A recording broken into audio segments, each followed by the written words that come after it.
राधे राधे भक्तों। आज मैं आप सबको माता पार्वती की कथा सुनाऊंगी। एक समय महाव्रती राजा दत्त ने देवी का तप किया। 30,000 वर्षों तक निरंतर तप करने के बाद राजा को जगदम्बिका ने दर्शन दिए। वे कृतार्थ हो गए। राजा दत्त ने देवी से पूछा कि भगवान शंकर ने रुद्र नाम से ब्रह्मा के पुत्र के रूप में अवतार लिया है और आपका अवतार अभी हुआ नहीं है, तो शिवजी की पत्नी कौन होगी?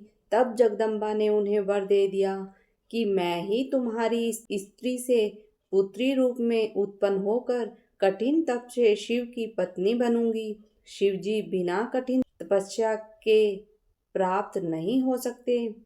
कुछ कालोपरांत महामाया ने दक्ष प्रजापति के घर जन्म लिया और सती नाम से वह माता पिता के घर में पलने लगी। जब सती बड़ी हुई तो शिवजी की प्राप्ति के लिए माता से तप करने की आज्ञा मांगी। जब से वह तपस्या को गई तब से उनका नाम उमा पड़ गया। तप की समाप्ति पर भगवान शिव ने सती को दर्शन दिए और सती के आग्रह पर कैलाशवासी भगवान शंकर ने सती के पिता के घर जाकर विधिवत रूप से सती को स्वीकार किया। एक समय देव सभा में दक्ष प्रजापति के आगमन पर जब भगवान शंकर उठकर खड़े नहीं हुए तो महाराज दक्ष ने रुष्ट होकर कहा, इसने मेरे पुत्र समान होते हुए भी मुझे प्रणाम नहीं किया। अतः हे देवताओं, मैं इसे बहिष्कृत करता हूँ। आज से यह देवताओं के साथ भाग नहीं पाएगा। इसी बात को लेकर राजा दक्ष शिवजी के विपरीत हो गए।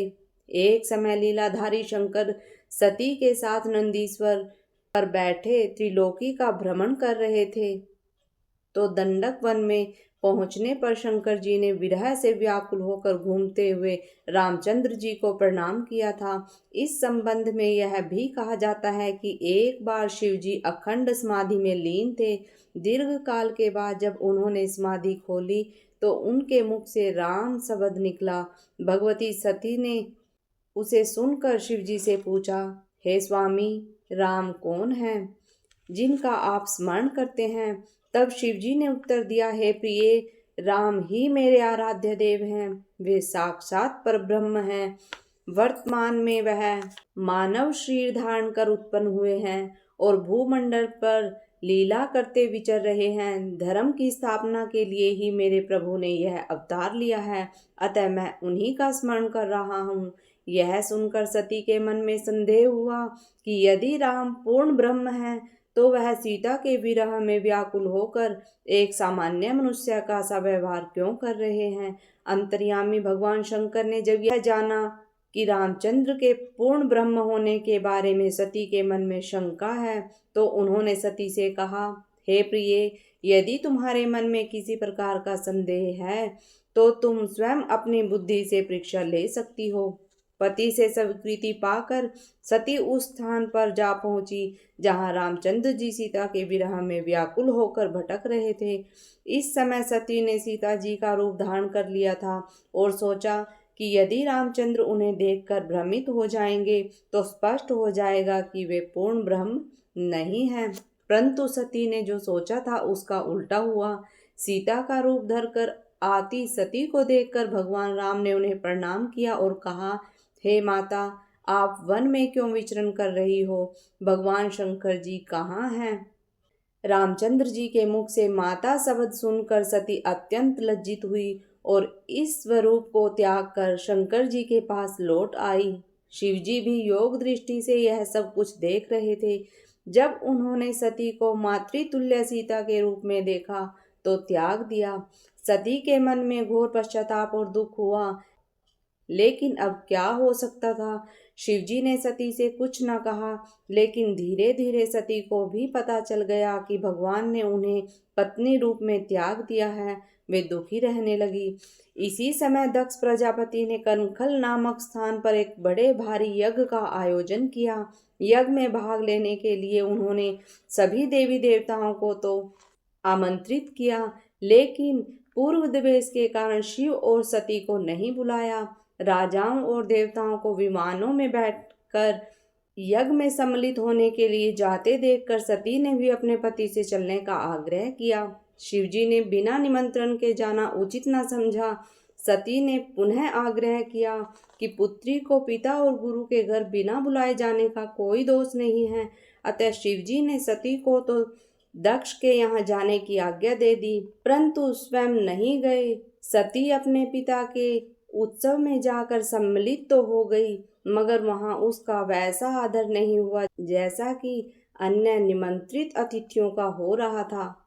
भगवान शंकर जी की अर्धांगिनी सती ने अपने पिता के यज्ञ में समस्त देवताओं के साथ पति को न बुलाए जाने पर उनका घोर अपमान समझा। वे इस निरादर को सहन न कर सकी। मन ही मन वह अपने पत्नी के रूप में त्यागे जाने से भी दुखी थी। वह यज्ञ के समय खड़े होकर क्रोध में आकर कहने लगी, हे पिता, मैंने तेरे शरीर से जन्म लिया, तूने मेरे पति का अपमान किया है, इस कारण मैं तेरे से उत्पन्न इस शरीर को न रखूंगी। अतः यज्ञ में अपने पति का भाग भी न देखकर तुरंत ही देह त्याग देने का संकल्प किया। उसी यज्ञ कुंड में गिरकर अपने प्राणों की आहुति दे दी। सती हवन कुंड में कूद पड़ी। यज्ञ में हाहाकार मच गया। सूचना महादेव जी को भी मिली। परिस्थिति को देखकर महादेव जी को रौद्र रूप धारण करना पड़ा। उन्होंने तुरंत ही अपने गणों को आज्ञा दी कि यज्ञ को तहस नहस कर दो। दक्ष का सिर काटकर उसी हवन यज्ञ में फेंक दो जहां सती का शरीर गिरा है।